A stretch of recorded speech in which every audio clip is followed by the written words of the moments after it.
Next आइए, क्या है, गॉइटर हो गया, गॉइटर, थायराइड नोड्यूल्स बोल दिया, अच्छा लिख लीजिए, thyroid nodules, thyroid nodules, thyroid nodules, छोटे छोटे नोड्यूल्स बनते हैं। नेक्स्ट होता है क्रेटिनिज्म, नेक्स्ट बीमारी क्रेटिनिज्म, CRETINISM, क्रेटिनिज्म, क्रेटिनिज्म जड़ मानवता बोलते हैं।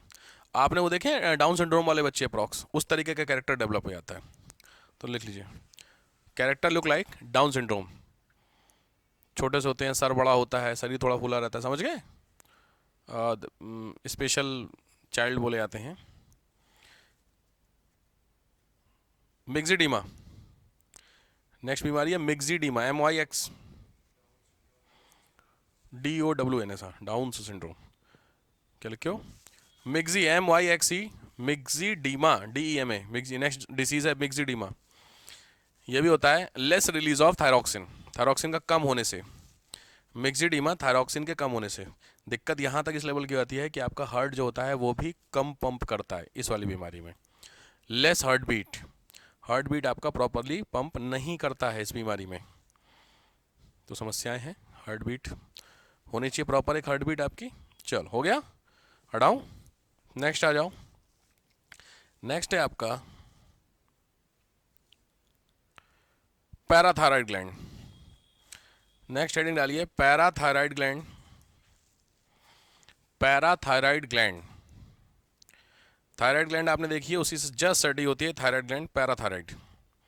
लोकेशन याद है, ट्रैकिया के पास थी आपकी, ये थायराइड है, इसी से इधर वाला हिस्सा जो होता है उसी से नीचे वाली जो होती है वो आपकी पैराथायराइड होती है, ध्यान से, ये शेप आपने बनाया था थायराइड वाला, इसी थायराइड का ये हिस्सा जो होता है ये पैराथायराइड कहलाता है, ठीक है, बना लीजिए, जहाँ पे आप थायराइड बनाए वहाँ पे भी चाहे तो आप बना सकते हैं डैश करके, छोटा सा डॉट करके, पैराथायराइड करके, तो लोकेशन का थोड़ा जरूरी है पता लगना, लोकेशन दिखा है, ये होता है कि back side of the thyroid, तो थायराइड में ही होती है पैराथायराइड। बहुत ध्यान से लोकेशन में बार बार, क्या इसीलिए मैंने सबसे पहली वाली इमेज में बोला था लोकेशन ध्यान से, कौन सी कब है कौन सी, इन दोनों में ऊपर कौन सी होगी, थायराइड और पैराथायराइड में, ऊपर शुरुआत तो थायराइड से हो रही ना ऊपर से, तो थायराइड के बाद फिर आती है पैराथायराइड, ठीक है, स्टार्ट करें, पैराथायराइड में आओ, नंबर 1, 4 इन नंबर, 4 इन नंबर, 4 दिख रही है आपको ब्लू कलर की, डॉट डॉट डॉट 4, तो 4 इन नंबर होती हैं। दूसरा, पी लाइक स्ट्रक्चर, मटर जैसा स्ट्रक्चर होता है।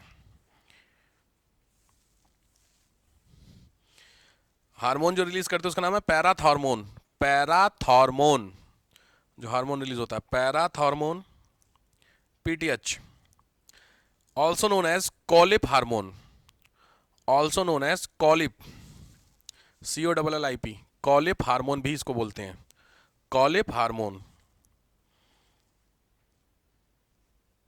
मेड बाय प्रोटीन, इस हार्मोन के बारे में एक्चुअली कॉलिप साहब थे जिन्होंने खोजा था इसको, मैंने वर्ड वहाँ पीछे बोला था होम्योस्टेटिस, कुछ याद है, वो उसके लिए ये रिस्पॉन्सिबल होता है, तो mainly responsible for the homeostasis, homeostasis याद आ रहा कुछ, mainly responsible for the homeostasis, समय स्थितिका को बनाए रखने के लिए।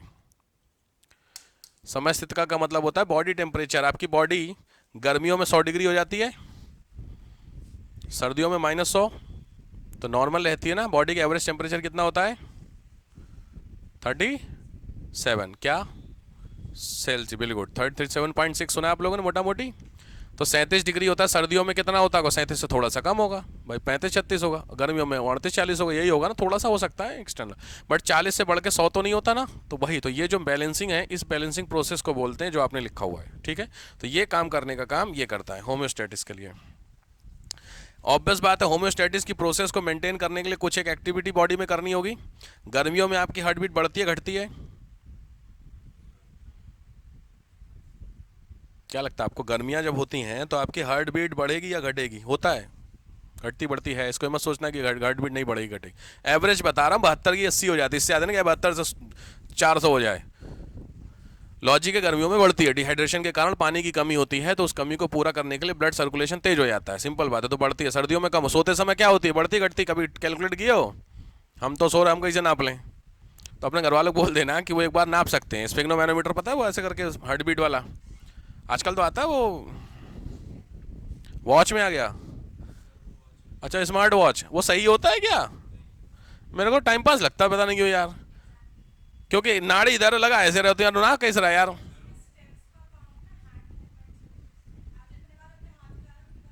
हाँ वो भी सही बात है। अच्छा, ए बेवकूफ़ी है। घर में एक मशीन ले लो, जिसको ज़्यादा दिक्कत हो रही है बैठ जाओ तसल्ली से और लगा लो, चेक कर लो कितने हार्ट बीट है। फालतू के लेके मैंने नोटंकी देखी है।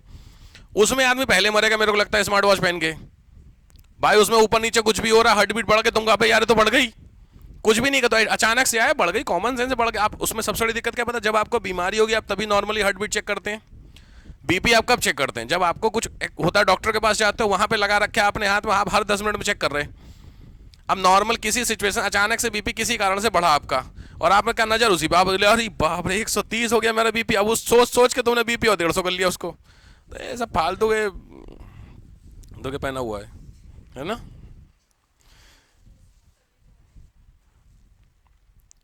क्या था मैं भूल गया यार। हाँ बढ़िया बढ़िया, कोई दिक्कत नहीं। ठीक है, अगला लिखिए। कंट्रोलिंग में लिखो, या वर्क लिख लो पहले तो, इसके वर्क, इसी हार्मोन के वर्क में लिखो। पहला है muscles movement, muscles movement.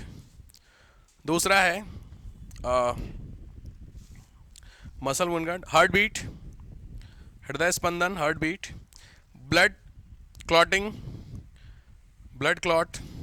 Bone formation, fertilise,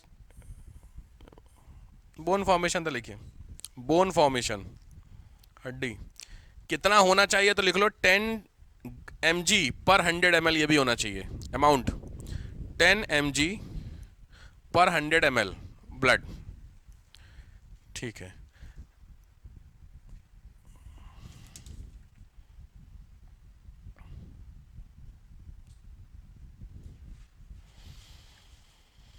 ठीक है। डिसीज आई है पैराथायराइड की, डिसीज पैराथायराइड की। देखो इसको बुरा नहीं मानिएगा, लेकिन सिंपल बात है कि सबसे ज़्यादा जो दिक्कतें होती हैं पैराथायराइड की, वो भी फीमेल को ही होती हैं। तो आपके सामने 5 बीमारियां हैं फीमेल की, नोट कर लीजिए, आई हुई हैं।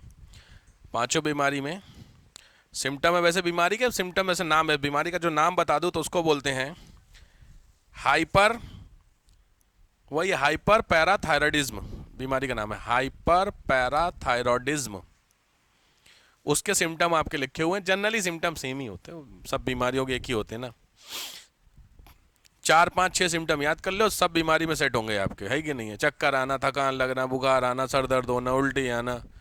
किसमें? टेंशन और हाइपर टेंशन में। जब टेंशन होती है कि आपको अपनी सरदर्दी है, हाइपर टेंशन आपके पिताजी को रखी है, अपनी वो करें तो क्या है टेंशन, तुम्हारी भी अगर डबल हो गई वो हाइपर टेंशन हो गई, बस खत्म। अब सिंपल, एक नॉर्मल लिमिट के ऊपर हो ना, वो आपकी हाइपर टेंशन है, ठीक है। उसके पीछे का भी बहुत जेन्युइन कारण है। खैर फिर दिक्कत हो जाएगी, फेमिनिस्ट पे बात आ जाएगी, पर ठीक है, बात सही बात, हाँ बिल्कुल स्ट्रांग होती है वापस, इसमें मैं मानता हूँ। शारीरिक रूप से भी मजबूत जेंट्स होते हैं, ये बात है। मानसिक रूप से आप लोग होते हैं, इसमें कहीं कोई दो राय नहीं है भाई, ये है, ये सच्चाई है। जितनी टेंशन आप, लेकिन ऐसा मैं बहुत ज़्यादा पता नहीं क्यों, अब वही बात फेमिनिस्ट वाली बात आ जाएगी, नहीं ऐसा नहीं होता यार, मेल को बहुत टेंशन होती है यार, ये बात मानेंगे आप? अगर आपको बात नहीं पता तो अपने पापा से मिलिएगा। दिखता नहीं है बहुत सारी चीज़ें, लेकिन बहुत सारी चीज़ें बताते हैं, क्योंकि दिक्कत है बस मुझे ऐसा लगता है फीमेल में कि वो एक्सप्रेशन के थ्रू ना नोटिस करा देती हैं। जरा सी बात हुई है, ये सच्चाई है कि नहीं है? मेल बेचारा थोड़ी सी दिक्कत है ना, रो नहीं सकता, ऐसा है हमारी सोसाइटी में थोड़ा सा। रोज नहीं बना रखा, बिल्कुल सोसाइटी में बना रखा, मैं तो बना रखा, रो लीजिए कोई दिक्कत नहीं है ना, लॉजिक बात बिल्कुल से, बट मैं बिल्कुल, बट पीछे का जो ट्रेडिशन है उसको तोड़ने में दिक्कतें हैं। जैसे कल भाई एक ट्रेडिशन है, उस ट्रेडिशन को आप तोड़ेंगे तो कहीं ना, बात नहीं, ट्रेडिशन को अगर आप करेंगे तोड़ेंगे तो कहीं ना कहीं थोड़ा बेइज्जती हो जाएगी, सही बात है, बेइज्जती होता है। मैन डोंट कराई, ये जो आजकल चल रहा है ना, क्या छोड़ो, मैं भी छोड़ो, इस पे डिबेट क्या करूँगा, नहीं रो पा रहा था। न एक्सेप्टेंस, ये बिल्कुल एक्सेप्टेबल बात है, बेचारा बहुत सोच समझ के पहले चारों तरफ देख लेते हैं, है ना। बताओ, नहीं होते। बात सही है यार। हाँ मतलब ठीक है, मतलब चलो ठीक है बस। तुम लोग रोए हो, मेल जितने बैठे हैं अभी तक नहीं रोए हो? रोना आया है? कभी नहीं आया? बहुत अच्छी बात है। सिचुएशन नहीं आई है इसका मतलब है कि इसमें अब ऐसा तो नहीं होगा कि सिचुएशन नहीं आई। आपको क्या लगता है भाई, अगर आप 20-25 साल के हो गए तो अभी तक ऐसी सिचुएशन नहीं, ऐसा नहीं होगा। सिचुएशन आई है, आपने हैंडल कर लिया उसको। डिफरेंस समझ रहे हो क्या होता है? ऐसा तो हो ही नहीं सकता कि पिछले 20 साल में कोई एक ऐसा ग्रीफ नहीं है, दुख नहीं आया आपको जिससे कि आपको रोना ना है। आया होगा लेकिन आप रोए नहीं। उसके पीछे का रीज़न होता है दोनों तरीके से। पहली चीज़ एक तो वही सोसाइटी प्रेशर, और दूसरा होता है कि हम क्या कर लेते हैं ना, डील कर लेते हैं, छोड़ना यार क्या करना है। लड़कियों में अब फिर बुरा माने, उसमें थोड़ी सी दिक्कत है। थोड़ा आपने, मैंने बताया उधर याद है ब्रेन वाला सिस्टम बताया था, इमोशनल होना। तो उसमें आपकी गलती बिल्कुल नहीं है कि आप रो रहे हैं तो आप कमज़ोर हैं, ऐसा बिल्कुल नहीं है। ये आपका इनर सेटअप ही ऐसा है कि आपको रोना जल्दी आ जाता है। ये है आपकी, आप ना चाहोगे फिर भी आप रोगे। आप हंसने में भी रोते हो, खुशी के आंसू। बात को समझिए। होता है जनरली, जनरली वो कोई वीडियो देखता है, मैंने लेडीज लोगों को वीडियो नहीं देखती हैं वो, अरे माँ बेटे वाला कुछ हो जाए या फिर नहीं थोड़ा सा चालू मूवी देख के रोना चालू।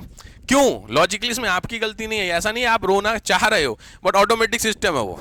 मेल के पास नहीं है, खत्म बात। चलो भैया अगला आ जाओ। ये सिम्टम तो सेम ही होंगे ऑलमोस्ट, समझ गए। Hypertension, acid reflux, depression, fatigue. चलो ठीक है, नेक्स्ट आ जाओ। नेक्स्ट आ जाओ, आपका है adrenal gland. Adrenal gland, anatomy of adrenal. Disease एक ही थी बस, वही हाइपर थी। एड्रीनल ग्लैंड, एड्रीनल ग्लैंड की लोकेशन बहुत ध्यान से, ये आपने देखा होगा, ये क्या है दोनों? किडनी। किडनी का जो एपेक्स पोर्शन होता है इस हिस्से को बोलते हैं right adrenal, this is called left adrenal. तो किडनी के एपेक्स में जो होता है वो एड्रीनल होती है। ठीक है, इस चीज को बना लीजिए, बनाना हो एड्रीनल पे, उसको बनाना हो बना लीजिए, बहुत जरूरी है एड्रीनल ग्लैंड। किडनी बना लीजिए, किडनी के ऊपर थोड़ा सा कैप टाइप की। हो गया। अब इसमें दो तीन चीजें जरूरी हैं, देखो 4 to 6 ग्राम, 4 से 6 ग्राम वेट होता है। 4 to 6 ग्राम। देखो याद रखना, दो पार्ट होते हैं एड्रीनल ग्लैंड के। ये आप देख रहे हो, इस हिस्से को बनाना जरूर। ये इसी को ना कट पोर्शन है, वर्टिकल सेक्शन समझते हो? तो इस हिस्से को अगर आप बीचों बीच से काटोगे तो ऐसा निकलेगा। आ गया समझ में? तो ऊपर का पोर्शन कहलाता है कॉर्टेक्स, अंदर वाला कहता है मेडुला। ये बहुत इंपॉर्टेंट सेक्शन है, ठीक है? तो उसको डैश करके, एरो करके इसके दो हिस्से बनाओ, जानबूझ करके बहुत ध्यान से बनाना इसको। बाहर बाहर वाले को कॉर्टेक्स, अंदर अंदर वाले को मेडुला। जब हो जाए तो बताओ, फिर मैं आपको एक एक करके इसके बताता हूँ। Adrenal cortex, adrenal medulla.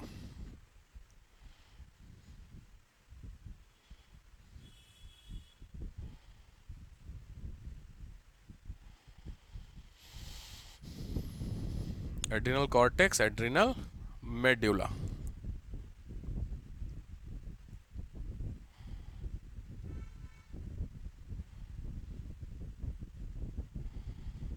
हो गया। इसमें एक काम कर लो, एड्रिनल कॉर्टेक्स में लिखो, एड्रिनल कॉर्टेक्स के अंदर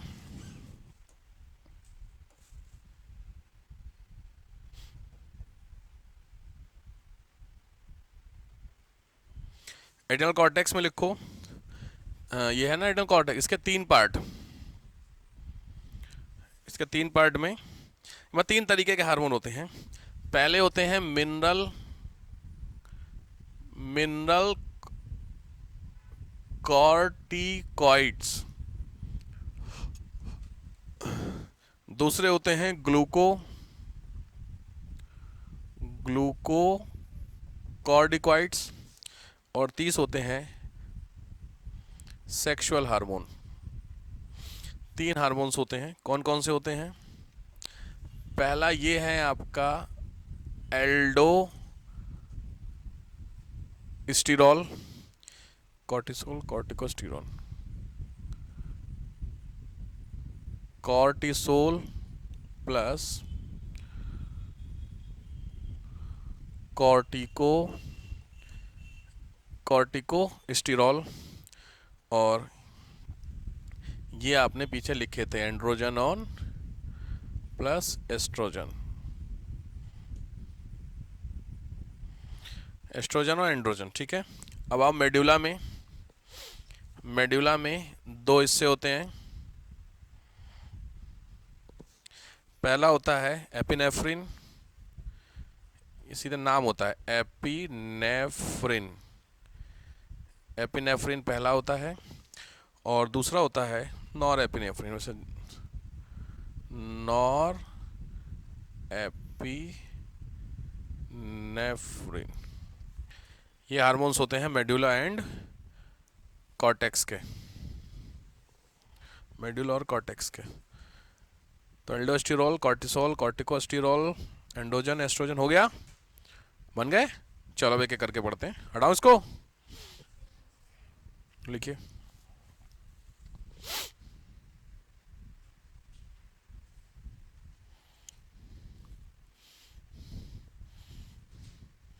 जल्दी करिए, जल्दी करिए। तब आज की तैयारी पूरी, आज तो देखो वो समझ गई। तुम लोग यार, बाकी किसी को समझ में आज की तैयारी? समझ सकता हूँ मैं, आइडिया नहीं, अब इंटरेस्ट है नहीं। तुम फुटबॉल वाले आदमी, फाइनल है ना, किस पे लगाया है? यही है इंडिया वाले, कुछ भी हो जाएगा, नहीं सुधरेंगे चाहे जो हो जाए। न्यूजीलैंड पे लगा, बता, रद्द हो गई। पता है ना, हम ना, अमेरिका जो एंटी टैरिफ लगा रहा है उसकी गलती है ही नहीं, उसमें हम आप जो है ना भरे हुए इतने हैं अमेरिका के साथ, बताओ हद हो गई है। पता ना ये चल रहा है इसमें, रेसिप्रोकल टैरिफ की बात चल रही है। ठीक है, चलिए अगला आइए। अच्छा, इसमें आइए करके ध्यान से देखो, ये आपकी एड्रिनल ग्लैंड हो गया, इस पोर्शन का सेक्शन हो गया, मेडुला वाला portion, blood vessel, cortex, kidney, ठीक है, ये में सेम ही होती है। हार्मोन्स हो गए, हाँ ठीक है। अब हेडिंग डालिए हार्मोन्स, हार्मोन्स एक एक करके। पहले लिखे by adrenal cortex, by adrenal cortex, cortex से कौन कौन से हार्मोन्स होते हैं? एड्रिनल कॉर्टेक्स में भी इसमें दिया हुआ है, हाँ, कॉर्टेक्स दिख रहा है आपके बाहर वाला, और मेडुला वाला थोड़ा ध्यान से डॉटेड दिख रहा है, कौन कहाँ पे डॉट है, कौन कौन सी दिख रहा है, और बाहर वाले, ठीक है। तो ये कॉर्टिकॉइड्स, ये सब आपके ये हार्मोन्स हैं, ठीक है, मैं लिखा देता हूँ। बाई एड्रिनल कॉर्टेक्स, कॉर्टेक्स में लिखे पहला ग्लूकोकॉर्टिकॉइड्स, पहला हार्मोन ग्लूकोकॉर्टिकॉइड्स, इसमें दिया होगा मेरे हिसाब से, दिया है, ये दिया है। ग्लूकोकॉर्टिसॉइड्स में दो, पहला लिखो कॉर्टिसोल, कॉर्टिसोन, दो हार्मोन के नाम, कॉर्टिसोल और कॉर्टी,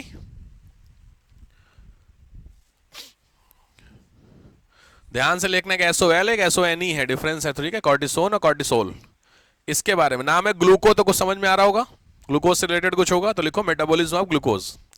मेटाबॉलिज्म, सीधी बात है, आप कुछ भी खा पी रहे हैं वो बाहर निकलता है सॉलिड फॉर्मेट में और लिक्विड फॉर्मेट में, यही तो होता है। तो लिक्विड फॉर्मेट में जो सबसे इंपॉर्टेंट इंस्ट्रूमेंट है आपकी बॉडी में, वो क्या है?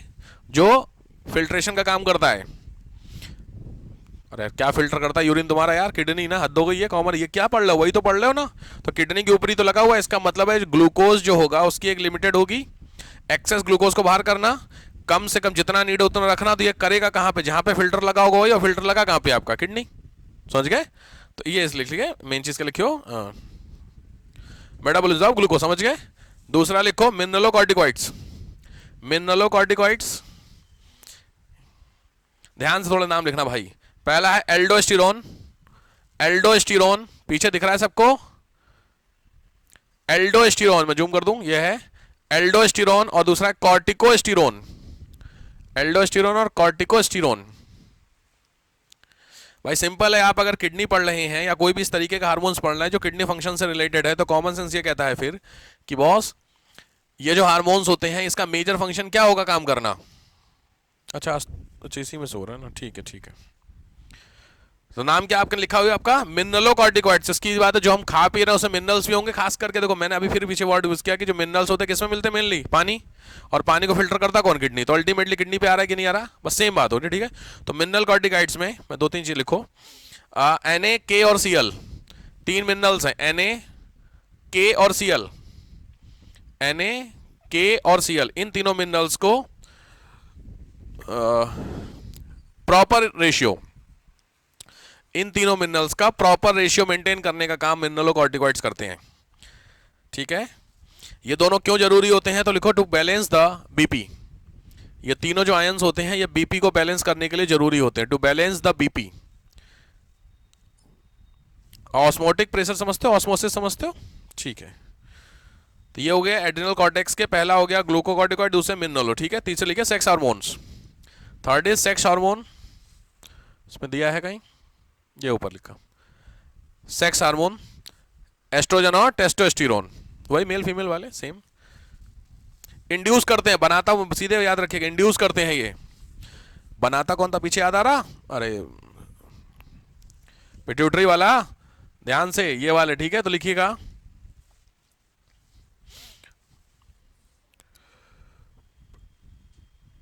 एक्टिवेट लिख लो, एक्टिवेट वर्ड लिख लो। Activated the sex hormones androgen and estrogen testosterone.